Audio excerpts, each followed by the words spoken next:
So by trial and error, Ray, you really developed your own personal style. Tell us what you felt worked and why you felt it would work. I think I came by it rather naturally because this is the way I talk. I never learned how to be that kind of announcer. It just never worked for me. And with encouragement from the people in charge, they say, no, that's the way I like it. And I also found that when I did interviews, it relaxed people. It's the style that you have when you're talking to me, because you don't want somebody with a bunch of set questions to do an interview. And I found this very successful. Another thing I learned from people who knew a lot more about it than I was that when you do interview somebody, you do not wait impatiently for them to get through with their sentence so that you can ask them another beautiful question that you have written down and worked out. What you do when you interview somebody, you listen to what they say, and then you respond to their answer, which is very important. And it certainly worked for me because I interviewed many, many people, and they said, gee, how can you do this? You know, everybody was, in the beginning, a lot of people were very, very frightened of the idea of television and the fact that a camera was on them. And I found that as long as I was relaxed and asked my questions in a casual manner, they in turn responded in the same way. And it worked for me. Why do you think it worked on television as opposed to radio? What was different about television that made that relaxed manner work so well? I do not know, other than, you know, today, all of radio, much of radio consists of talk shows. And they have that kind of manner, many of them, most of them. Up until that time, radio, when radio was king in the early days of television, as I say, the announcers were very, very, they sounded stuffy and very elegant and unapproachable. And when I got into television, which is the norm today, as you well know, everybody's sort of relaxed and easygoing. And when I got into it, I found that was the simplest way to do it. So you became their friend in their living room, so to speak. That was one of the keys to that, I think, was really the key, because like when I went into the Army, I got lots of mail from people who said, oh, if you're ever in my area, please give me a call and come over for dinner, which happened to me rather often. And I could tell by the mail response whether this was working, because I think I was considered and looked upon as a friend rather than a figure that was unapproachable. So you were really the first in a long line of people, and you can even include Walter Cronkite in this line too, people who found that likability was a very important aspect to succeeding on television, wasn't it? Apparently that worked. And I think even Lowell, in his day, the way his script was written, and that's why I took hold of it, was in a friendly manner. He was liked by the audience. And if you're in the living room, almost as Bob Dole, it's a lesson for Bob Dole even in the last campaign, that you need to be likable. I mean, you found this by really trial and error in your early days. It was the only way I knew how to do it. Right. So let me ask you the next beautifully written question I have written down here. When you said people would call, they would call you at the office at NBC? They would just ask for Ray Forrest? Yes. Yes, I fortunately, right, I'm sorry. That's right. Right from the beginning, I had a desk and a phone. Yeah, excuse me.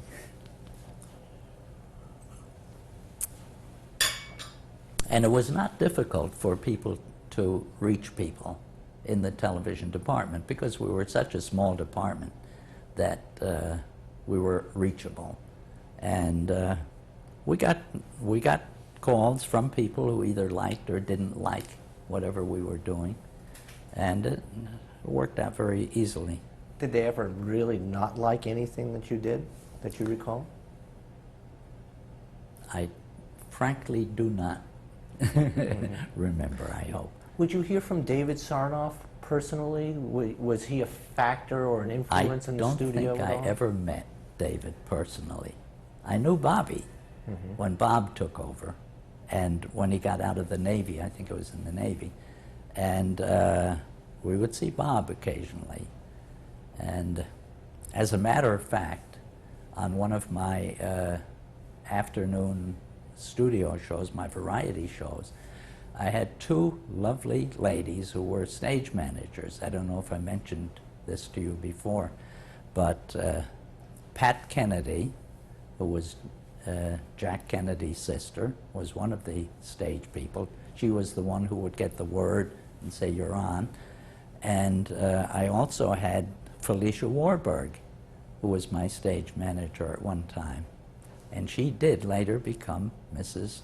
Robert Sarnoff, which was rather a surprise, but they were wonderful people, and I enjoyed tremendously working with them.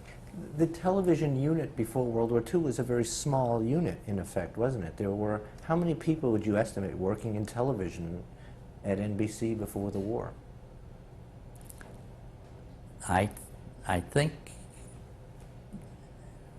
easily, I would say, I don't know about the engineers. The engineers were not part of the production department, the program department, whom I knew very well. But I don't think there were more than about 20 people in the whole department. That was it. Yeah. And the overall boss? A fellow named Alfred H. Morton. Mm-hmm. We all called him Doc Morton. I don't know where he got his doctorate degree offhand, but everybody called him Doc. He was a very nice, friendly guy.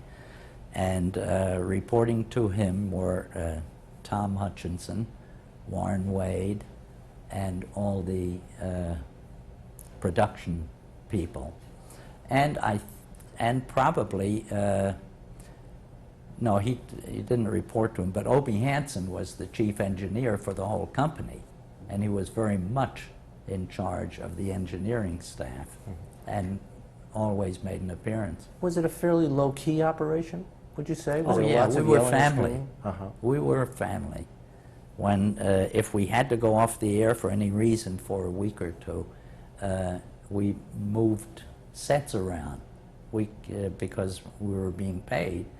And at that time, the 5th and 6th floor in the RCA building were empty. And what we stored there were flats for sets that we created for dramatic shows and what have you. And if to take up the time and get paid on a regular basis, we would move flats from one place to another or make them more accessible. Would you socialize with each other on days off? Yes, yes. Everybody knew everybody, and it was strictly a family, very much a family-oriented thing. Remarkable. Now, were you talking at all about bringing advertisers in? Would you do experimental commercials, not real commercials, but experimental commercials at all? Not that I recall until we finally went commercial, which took place, what was it, July 4th, 41. July 4th in 1941, I believe. But so before then you weren't doing any kind of playing around with the ideas Not of really. commercials? Not really. Was there a lot of discussion about TV's potential? Were people sitting around talking about what this thing would achieve one day at any point? It had an automatic progression because we were on the air all the time, and so often that even when we finally got a commercial license, it was sort of a natural thing to suddenly have time to spend on commercials for doing things. Like up until then, we had done all these things like the boxing matches and the wrestling matches and what have you for on a sustaining basis. But did you ever have any idea in 1939 or 1940 how incredible immense television would be today, for instance? Did you have a sense that it would one day achieve that? Not really. I think we were all too busy doing our everyday jobs to realize that eventually this thing was going to mushroom and take over the entire industry. Now, one of the big events that you did in 1940 certainly was the first television convention, political convention. It was also Talk the about that. very first network show.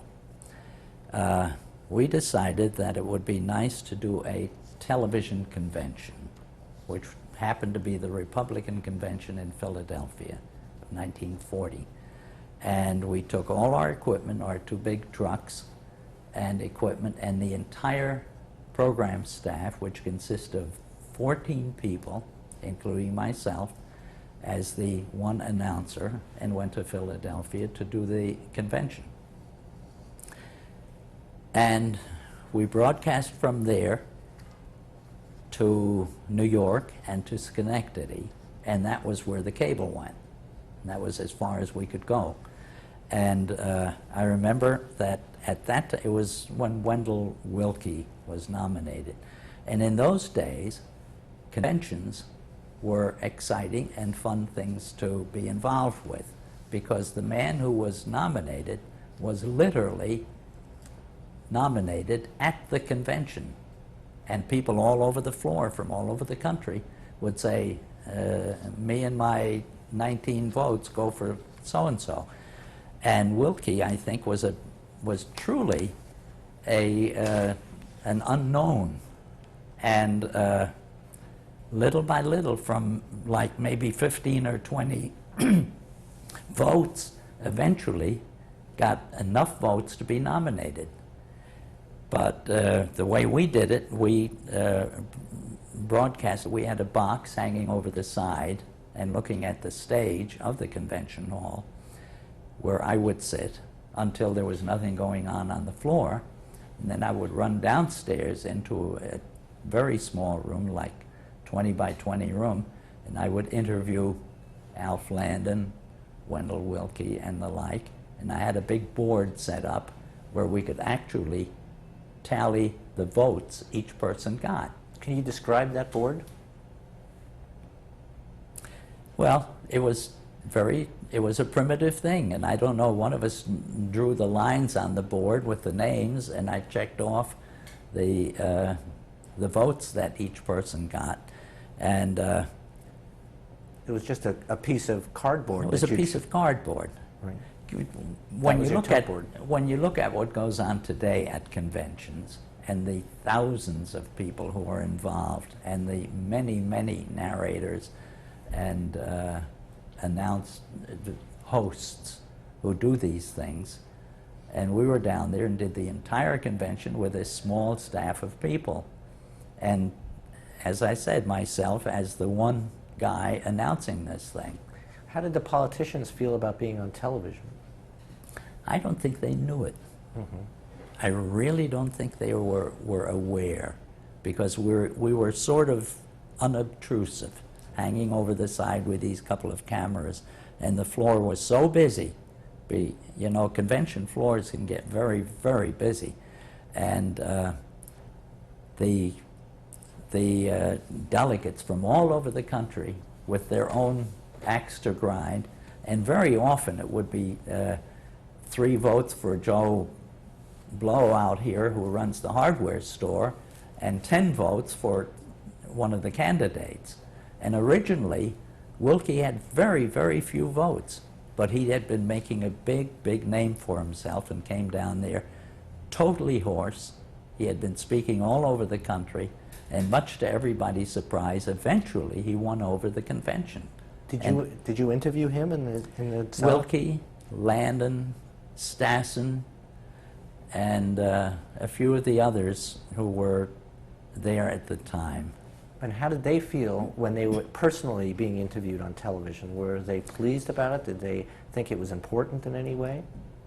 I think they treated it more or less like an interview by a guy with a newsreel camera. Mm-hmm. I don't think they were aware of the impact, even though it didn't have much of an impact, because with that few homes with television sets watching, it was it didn't have that much of an impact. Did you have a hard time getting access because television was so small in those days? Were you behind in importance the radio? Of course. But did they make you feel less important also? No, everybody got a big, beautiful badge, and we could come and go as we pleased into the convention hall. Was there enough light to televise? There we had the image orthicons, and in this little studio we had in the basement, we had an iconoscope and lights. But on the convention floor, you had to make do with what was on the floor, and I think the orthicon required much less light. Do you know if they tried to get closer with the cameras and perhaps they had less success because people didn't regard television very well? I think the camera was a nice long lens camera, and you could dolly in with the lens and get closer to the action on the stage. Was it a big deal to do the convention? It certainly was, because it was exciting for all of us, and it was, as I say, it was the first network show. It was a big deal. Now, it wasn't long after that. Well, actually, it brings to mind another. Do you remember other TV stations there? Do you remember seeing the Philco station there, or in Philadelphia? Right. I don't recall. I think we were the only ones there with a camera. Were you aware in general that other stations were also doing some televising? For instance, that CBS was doing some work and Dumont was doing some work? We were aware of it. Dumont was on, CBS was on, but they were on an irregular schedule. They would be on occasionally. And that's why we had some kind of a standard week that people could be fairly certain if they turned the set on, there would be some kind of action going on. Well, let's talk about the beginning of commercials. Were you aware before they came that they were about to come? Would people know that, oh gosh, in another month we're finally going to go commercial? Was that going to be a big deal? I think it was a big thing to look forward to, because up until then we had to keep going by this W2XBS, this experimental deal, and then when July 4th, 41 came around, and suddenly we became WNBT, it was a big thing.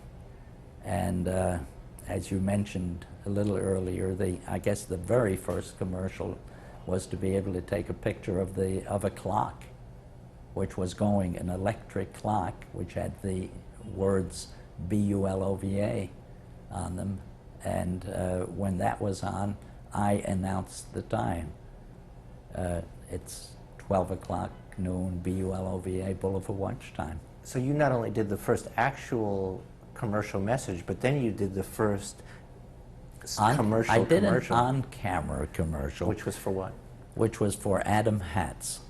And it was, I think, during one of the sports shows, whether it was a boxing or wrestling show, but in between, when they were, when they cut back to the studio, we cut back to 3H, and there were several actors who walked around with hats, and in the middle was old Ray with an Adam hat on. And I did the dialogue, I did the commercial identification thing for Adam hats. And it was a big thing for me because I got to keep the hat. No money. Now, do you recall making a special announcement that the station was no longer W2XBS, that you were now... Yeah, it was a big day. Every chance we got, the entire day, it was a banner day. And this is now WNBT, the first commercial television station on the air. And that took place all day long. during all the shows. How did the advent of commercials change things from, let's say, then to the end of the year, to the war started? Were things timed more carefully? Was the station being run at a more professional level, would you Yes, say? it was.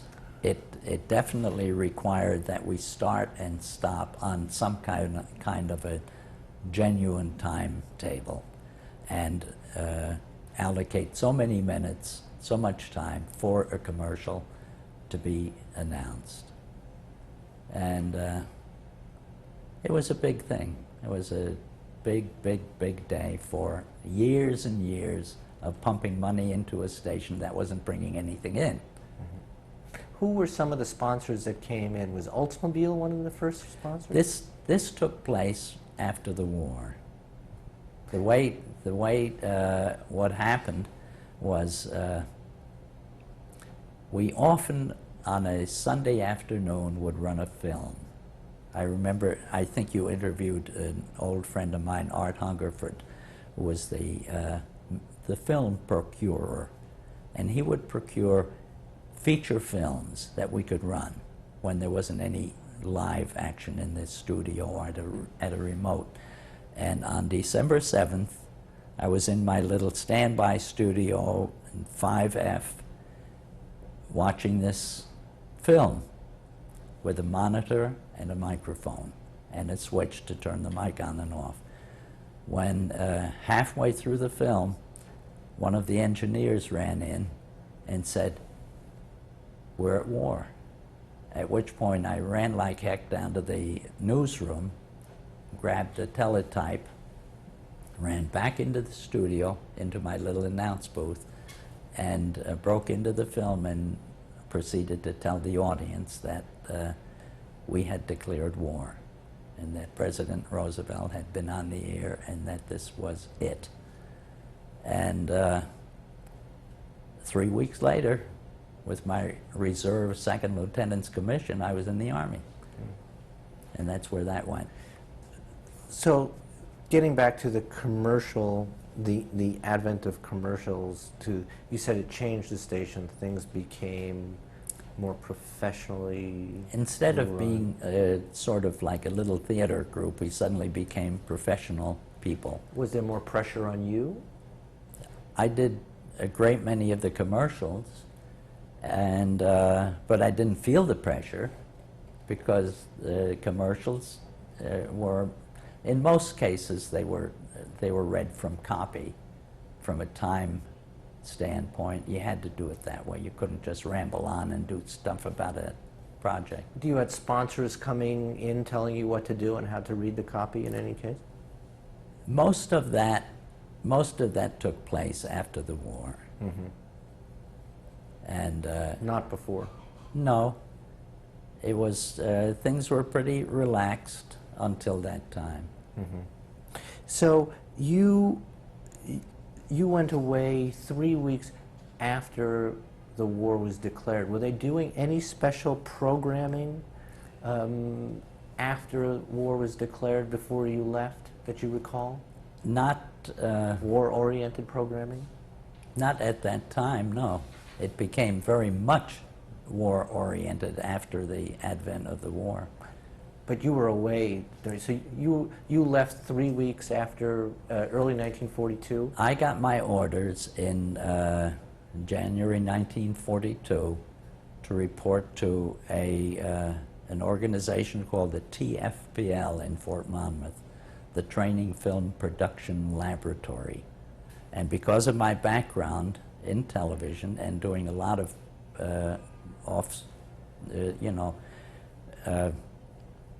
work on TV, I was assigned to this unit in Fort Monmouth, where they had a pretty big staff already.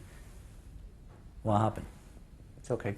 Oh, they had a pretty big staff already making training films.